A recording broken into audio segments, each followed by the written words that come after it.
guys, thanks for coming back and checking out another episode of Kitchen Chaos with Jackie. I'm Jackie. So I thought today maybe we would have a little bit of a chit chat, and then I'm going to show you how to make homemade hummus. It might not be very low carb, much better for you than a lot of things. I feel like beans are important because of the fiber, plus I love them and I'm not willing to give them up. I just portion them out so that I'm not overeating them, so I can still keep my carb level in check. So that's what we're going to do. So if you don't want to watch me talk to you for a few minutes, then you can fast forward to the cooking part. But like I said, I just kind of wanted to go over some things. So here we are on, I think it's week number 3 of the coronavirus shutting down things, trying to keep everybody safe, keeping people inside so that you're not risking spreading this virus to other people. And I really feel that's important. I am officially laid off as of Sunday. It was my last day. They closed down the hotel that I've been working in until possibly June 1st. It just kind of depends on what happens. So I have a lot of free time on my hands. Instead of being depressed about it and upset, I allowed myself about an hour of feeling sorry for myself and like, what am I going to do? Well, you know what? There are a lot of things that I can do and that you can probably do as well. I sat down, I made a list of all the things that I want to do around the house that I just haven't had time, or maybe there are things like spring cleaning that needs to be done, but you don't necessarily want to do it. But this is going to be a really good time to get those things accomplished. So I made a big, long list. On that list, I also have about getting back into an exercise routine. Exercise is really important. I love it. I was doing 3, 4, 5 days a week, every week for the longest time, couple of years. And then unfortunately I had some stomach issues. I had to stop. I had major surgery. I did get back into it, but I think I hit it a little bit too hard. I ended up getting an incisional hernia. So I had to stop again. That was probably October of this last year, 2019. And I've been doing like a little yoga here and there and some things, but I haven't really gotten into the swing of things. So yesterday, which was Monday for me, I went ahead, I pulled out my Zumba DVD and I did that. And then today I did some yoga just to kind of stretch out. And I plan on getting into that routine so that even when I do go back to work, I've already got it established. We're good to go. It makes me feel better, makes my brain feel better. Those endorphins kick in and it's just a lovely thing. So maybe you've been wanting to try working out. I mean, there's lots of things online you can pull up. Again, I have exercise videos from like 20 years ago. I still have my Sweat into the Oldies with Richard Simmons, which is one of my favorites. I love that one. I have a lot of fun. So anyways, that's on my list. The other thing that I put down was getting in contact with friends that maybe I haven't had a chance to talk to in quite a while, especially my friends in Florida. That I had to leave. It's been difficult. I work full time. I have a family. I try to take care of my diabetes, and then I started this channel. So I haven't taken the time because I'm so tired. I talk to people all day at work. It's just really difficult. So again, that is something I put on my list to try to get in contact with some people and just kind of catch up and see how everybody's doing. I did get a chance to talk to a friend of mine yesterday. That was absolutely wonderful.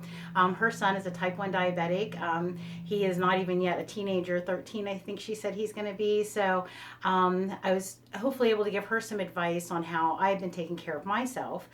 And also why I started this channel is to help you.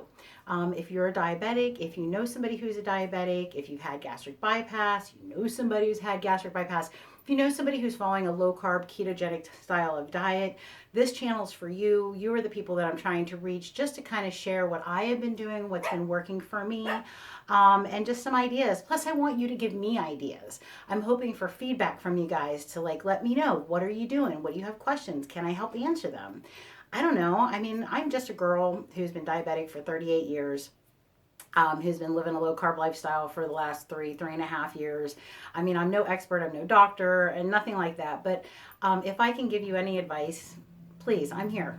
So let's do that. Okay, so now, so those are my list of things to do. So a couple of things too I have on that list are some meals that I've been wanting to do. I have to do a lot of prep, as I know a lot of my friends do who work during the week. So on your days off, or on my days off, I do a lot of prep work for dinners for the week. So either for me to be able to cook or for George to be able to do. So I'm going to take this time to really delve into some of the cookbooks that I have, or revisit some of the ones that I have. So I wanted to show you All right, so this is the first one. This is a copy that I picked up at the Goodwill store, and I was so excited. It's Dr. Atkins, Quick and Easy New Diet Cookbook. So the Atkins diet back when it was really popular, I had a friend, Patty, who was doing this, and I thought she was crazy because she's eating hamburgers and steaks, and I was like, that's just crazy. How can you eat like that? I still find, from what I can remember what she was doing, I don't remember her talking about a lot of vegetables. And that is something that's important when you're doing a ketogenic diet, is what you're doing is you're just cutting out all of the sugars. So whether that's from pasta, bread, rice, chips, crackers, cookies, all those things have sugar. Almost every processed food has added sugars in it.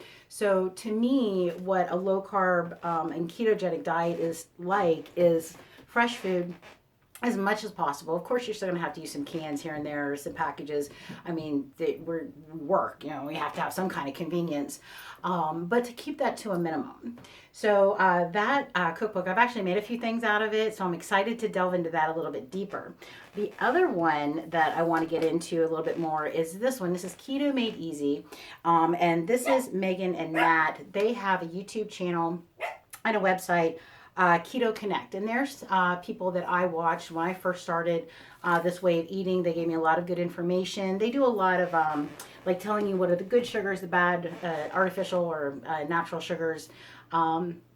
They do product reviews and stuff like that. So they're really great. I have made a ton of their recipes. I actually have a Pinterest that is just Keto Connect recipes. So they've really helped me to expand my culinary vocabulary, if you will. The other one that I have that I'm going to get back into is the South Beach Diet. Now, this is a diet that I did probably, I don't know, 15, 14 years ago. It was after I had my gastric bypass. I had kept the weight off for 3-4 years, and then it kind of creeped back on. And so I picked up this book, and it has a lot of great recipes in it. Oh my goodness. And actually, the hummus recipe that we're going to do is from this cookbook. Plus, I add a little bit of my extra own stuff. But it has a lot of good stuff, so I want to revisit this and kind of get back into things. All right, so just bear with me a little bit longer here, folks. Okay, so some other books. Again, I wanted to share. I'm a big researcher. I love to read. I look stuff up online. I try to get the best information I can, the most reliable information. Like, I don't just read one article and take it as fact. I research, like I look into stuff. So some of the books that I started reading, again, this was when I first started out doing the low carb thing. This is a big one. This is Dr. Bernstein's Diabetes Solution. This is amazing. This guy is he's just wonderful. He's a type 1 diabetic, has been since he was young, did a lot of experimentation on himself, put himself through medical school because he figured out the carbohydrates were bad for diabetics. Like, you're allergic to the sugars. You're allergic to carbohydrates. So he has been following a low carb diet most of his life, has very few complications, reversed some of the complications that he did have. So this is an awesome book to check out. It's a long read. You can see I have all my little notes in here, but I feel very worthwhile. If you want to take more control over your disease, get this book. Okay, so some of the other ones I got. This is one I really like too. This is the Ketogenic Diet for Type 1 Diabetes. This is also a very good book. I like reading that one. I have Think Like a Pancreas. When I went off my insulin pump, I really wanted to research more on how I could take care of myself by taking injections. So this is this one and Dr. Bernstein's book, because he's not on an insulin pump, he takes injections. Both of those in reading have helped me with timing my injections and how much insulin I might need. So those are really good. The last two books I want to share with you, Ginger Vieira, I believe is how you say her name. These I actually had before I started the low carb thing. I was burnt out with my diabetes, like the roller coaster rides, and it seemed like nothing I did was making sense. I understand more now why, because I was eating things that I now realize I shouldn't have been. Oatmeal and fruit, and was like trying to, I need to have a healthier diet. Well, that's not it. But she has some really great things that she talks about. And she talks a little bit about like low carb and just kind of, staying away from processed food. This is the other one that she has.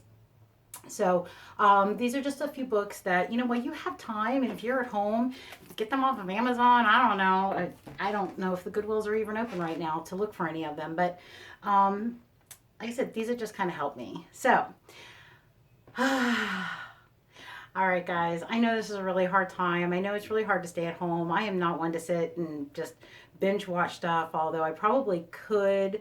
I don't think it would be productive, though, for me. Like, I would just not want to get off the couch, and I would feel like crap, and it would make me very blah. So, I'm not going to do that. I'm going to be bopping around the house trying to get stuff done, and like I said, hopefully doing more videos for you guys and, adding to this channel. I hope you'll share it with friends and people that you know.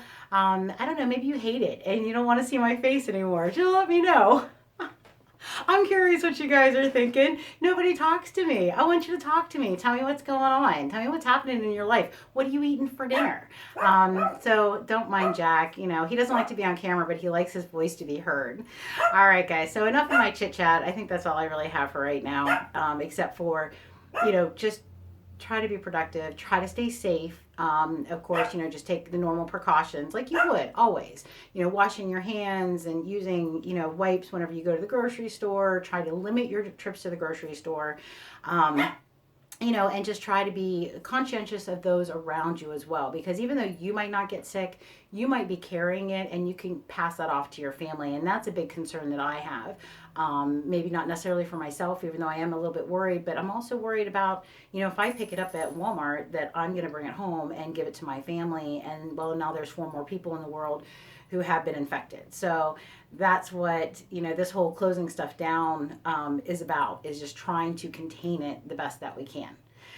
Okay, you ready? We're going to make some hummus. So hummus is one of my favorite snacky foods. And since I'm stuck at home, I know I'm going to be a little bit more noshy than I would be in a normal day. Like when I was at work, I would just eat like some cheese and some almonds or something like that. So yesterday I made some seed crackers. I will post a link to that recipe up here somewhere, so you can check that out. Guys, these are amazing. I love them. They just take that crisp of a chip, and you're getting all the seeds and everything in there, and it's just delicious. Couple of things I did different this time that I want to tell you. I used everything but the bagel seasoning as my seasoning for it, and that was really good. I like that a lot. The other thing is I spread it out even thinner than I normally do, and I'll show you that, show you how they came out at the end of this video, because we're going to try the hummus with our seed crackers or endurance crackers, because I love them with it. It takes the place of like the pita bread that I used to eat with it. So anyways, I actually had to make 2 batches, which I've never done. I got done spreading it out on my really big cookie sheet, and I still had a good amount left. I'm like, well, how'd that happen? Well, I was really concentrating on what I was doing, and at the end, they just came out perfect. I absolutely love them. Probably the best batch that I've made in a while. So just to say, in that video, I tell you, it takes some experimentation on figuring out how thick you want them or how thin you want them, depending on what your texture preference is like. Same thing with this hummus that we're going to make. Sometimes I do it and so it comes out really super creamy and doesn't have much texture to it. Other times I like to leave it with a little bit more texture. So this will depend on what you like as well, and just play around with it, see what you like. My friend Jess loves this recipe. Every time I make it, I take her some. Probably won't be doing that this time, unfortunately. Again, I'm trying to keep contact to a bare minimum.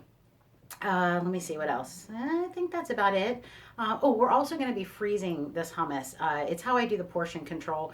I put them in small containers so that I'm only eating, I think it's like a quarter or half a cup at a time. And as I freeze it, because I don't eat it fast enough, and I find that it does go bad. Who knew? It gets a really funky taste to it. You don't want that. All right, enough of me chit-chatting. Oh, yeah, guys, I'm sorry. All right, let's get this party started, okay? All right, gang, so here is our cast of characters that we're going to be using today. I'll go through the amounts and a little bit of extra input when I'm putting it all into the food processor. But we have a can of chickpeas. I have some tahini, which is just sesame paste. It's ground up sesames, kind of like peanut butter. There's also going to be some yellow onion, some fresh garlic, lemon juice. I have some cumin, cayenne red pepper, a little bit of salt, and then we're also going to be adding some roasted red peppers.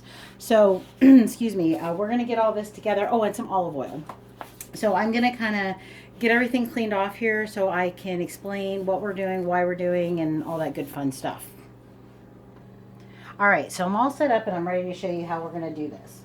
So the first thing that we have, again, the original recipe calls for a quarter cup of chopped onion. I have probably a little bit more than half, just a regular yellow onion, and we're going to put that into our food processor. I just like a little bit of extra onion. This recipe reminds me a lot of the original hummus recipe I had. My ex made this for me like 20 years ago, before hummus was popular and you could find it in the grocery stores. This was something that his mother made and his family. So he had made this for me, and oh my gosh, it was like the most delicious thing I'd ever had. So I can't remember his recipe exactly. It is pretty close to this one though. Pretty simple, straightforward. So that's why I think I like this particular recipe so much. So now we're going to go in with 3 of our chopped garlic cloves. And we just did everything a rough chop. It just helps it to combine better in our food processor. Okay, the next thing we're going to do is we're going to add our can of chickpeas. Now what I did was I actually drained them of their liquid. So that's here in my measuring cup. We're going to add a little bit of this to the hummus just to help cream it out a little bit. So I'm just going to go ahead and dump the can in there. Oh, they don't all want to come out. Let me grab my spatula. Okay, got the spatula. We're going to get all them bad boy chickpeas out of there. Dun, da, da, da. All right, so we have those. The next thing I'm going to add is my tahini. Now, the thing about tahini is it is like natural peanut butter, so it separates. So when you open it up, you're going to see, well, I've already stirred this one, but the oil will be on top and then the paste will be at the bottom. So you really have to stir it really well to combine it. Again, just like you would natural peanut butter. You do not need to refrigerate it, although if you do, you need to make sure you take it out of the fridge a couple of hours before you try to stir it, because otherwise you're going to break your arm trying to do that. I've actually broken a wooden spoon trying to break this off. Again, this is available in pretty much any grocery store these days. I don't buy any particular brand. I just look to make sure it is only sesame seeds, so nothing else added to it. So in my handy dandy little measuring cup here, I have actually 3/4 of a cup. He calls for half a cup. I like to add a little bit of extra, so we're going to dump that in. Okay, sorry about Jack having cow over something. I don't know. I set them outside. Anyways, so I put my 3/4 of a cup of tahini in there. And like I said, there's some little chunky pieces. Just like whenever I buy my natural peanut butter, I always get little chunks of it. And it's fine because it's all going to blend up. So I threw that in there. I also went ahead and cut my lemon in half. So his recipe calls for 2 teaspoons of lemon juice. Why can't I never find things? No, 2 tablespoons. I actually like to put the juice of 1 whole lemon. I love the tang. So this is probably going to be more like 3 to 4 tablespoons of lemon juice. The biggest thing I can recommend to you is maybe follow the original recipe. I'm going to try to look it up so I can post a link to it down below for you. Otherwise, I'll write it out. And then you can play around with it. That's what I did. I love it in its original as it's originally written, but I found that, like I said, I really like a lot of lemon juice. I think that's because that's probably the way I had it originally. So, you know, it's all about what you like. And hopefully you'll like this. I really do hope you'll like it because yeah, I love it. Okay, so now that we have that in, I'm actually going to use my measuring spoons. I know, don't be scared. It'll be okay. Oh, you know what? We're going to add our peppers. So these again, it's probably about 3/4 of a cup of roasted red peppers. And I just bought these in the store. You can definitely do your own. I actually did that a few days ago and made a little salad with some grilled zucchini and some roasted red peppers. You roast them, you get the skins to be a little bit blackened, and then you want to steam them, and then you peel off the skin. And that's all a roasted red pepper is. But this was more of a convenience thing. Like I said, I bought the original jar, used half of it, put the other half in the freezer, and then I just thawed it out so we could make our hummus today. All right, so I think that's those. The olive oil we're actually going to add to it when we start blending it. So hopefully I'll be able to show you that without it making too much noise. All right, so now we're going to go in with our seasonings. So again, he calls for 2 teaspoons of ground cumin. I love cumin. I've said that before. It's probably one of my favorite spices. So I'm going to actually add 3 teaspoons to my hummus. It just gives it that little extra something something. All right, so we have that. excuse me, I'm just going to add a tiny little bit of the cayenne pepper. Like, seriously, that's not even, that's barely a smidge. Just enough to give it a little bit of background heat.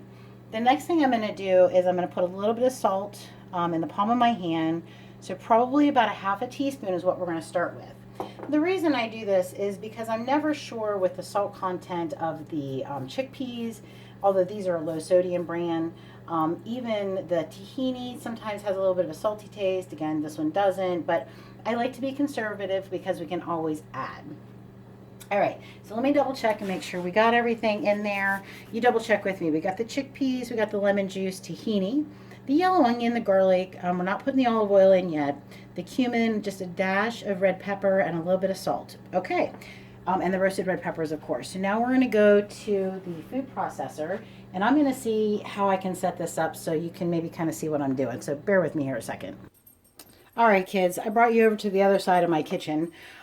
So we have our food processor on here. I'm going to put the lid on. Oh, I took the little middle part out of the lid. If you can see it, I don't know where my camera is. There we go. Because what we're going to do is we're actually going to drizzle the olive oil and some of the chickpea juice into our food processor as it's going. All right. Now, you're probably looking at the toaster going, but you don't eat bread. No, I don't eat bread, but my youngest son does. He likes toast in the morning, so that's why there is a toaster in my house. Once they're gone, though, once the kids are gone, yeah, we don't need a toaster. All right, let me bring this back just a little bit. I don't think you're going to be able to see me drizzle that in there. All right, we're just going to make do with what we got. I'm going to pause. I'm going to start this and start to get it ground up, okay? So just kind of follow along. It'll be okay. Hold on. All right, so I just let that go for a few seconds just to kind of get it mixed together to start out with. I'm going to take the lid off, and what I'm going to do is with my plastic spatula, I'm just going to push it down on the sides. And we're just going to do that. Okay. Now, we're going to put our lid back on, and this is when we're going to start adding our liquids. And then we're going to add it, let it process. I have it on the mix puree one.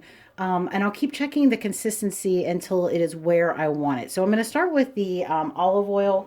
He calls for, I think it's like 2 teaspoons or so. Sometimes I don't use that much. Sometimes I use a little bit more. Probably going to try to stick with the 2 teaspoons. So we're going to go ahead. Like I said, I just don't want you to have to listen to the food processor run. So I'm going to start it. I'm going to start drizzling some of this in, and then I'll try to show you what it looks like, okay?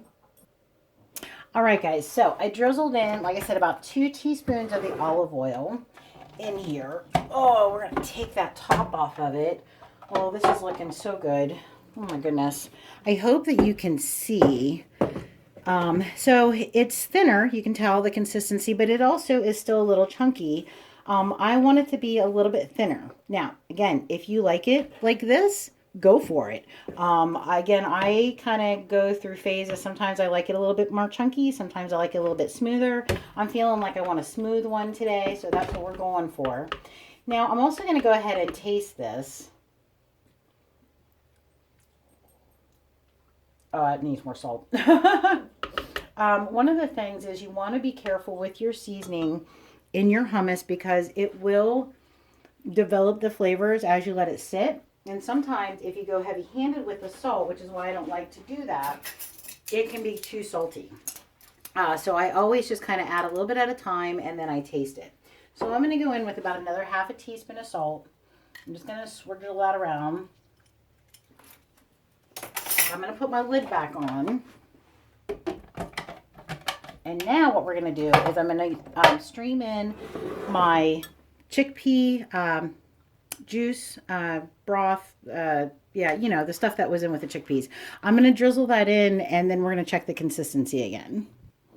All right, so I added about half of the chickpea juice in there, and then I let it go for about another 30 seconds.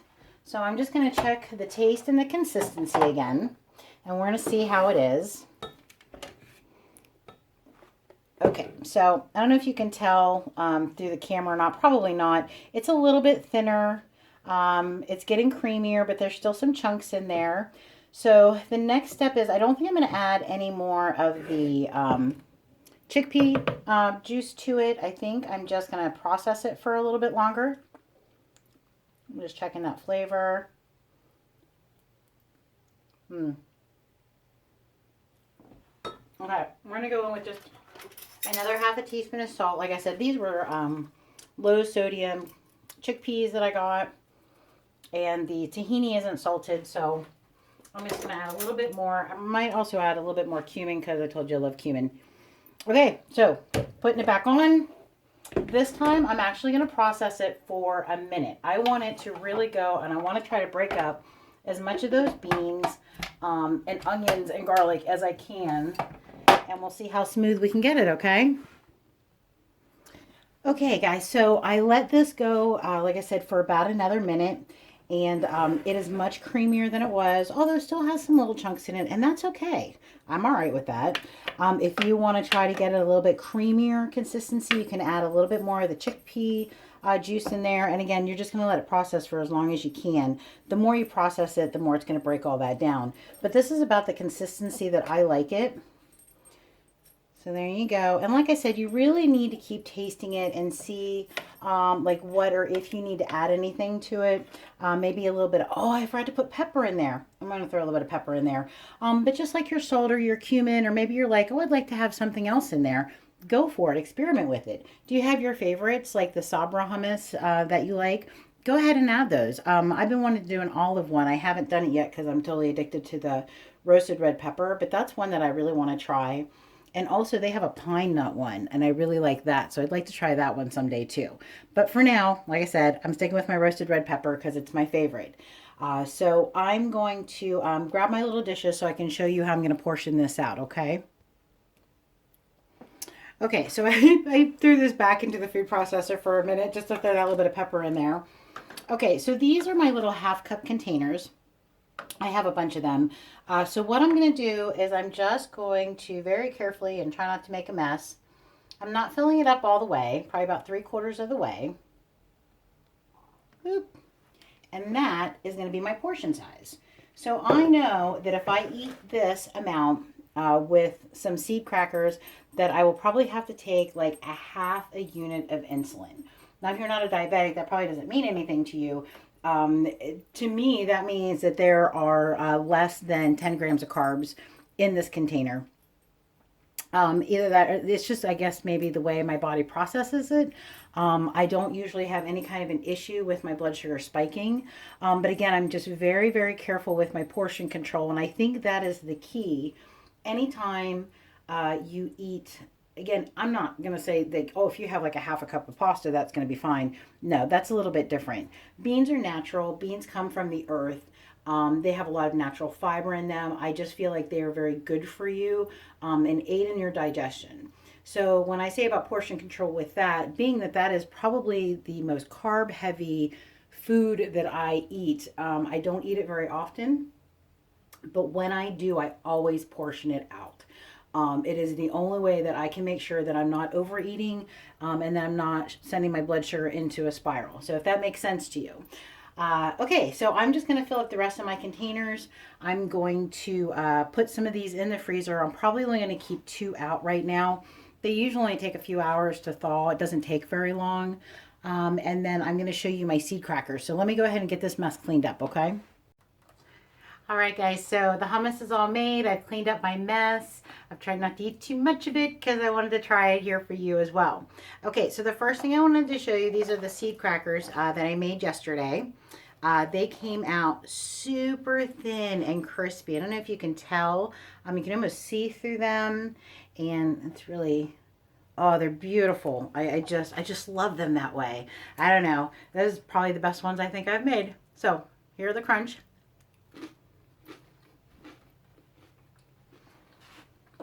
Really good. Okay, so I'm going to break off a little piece. We're going to put a little bit into our hummus. I have to say, I'm so glad I found this endurance cracker, seed cracker recipe, because when I first started the low carb diet, or low carb way of eating, or even when I was doing the South Beach diet, and I would make the hummus, I always miss the pita chip because that's what I'm used to eating it with. But the seed crackers really make up for that. So it still gives me the crunch. And I don't know, I just really like it together. So here we go. I lost one in there. Oh, guys, that's really good. Oh, that's a good bite. All right, so I hope you will be inspired to make your own hummus so that you no longer have to spend big bucks for it at the grocery store. Now, the tahini can be a little bit pricier, like $5 or $6 for a jar of that.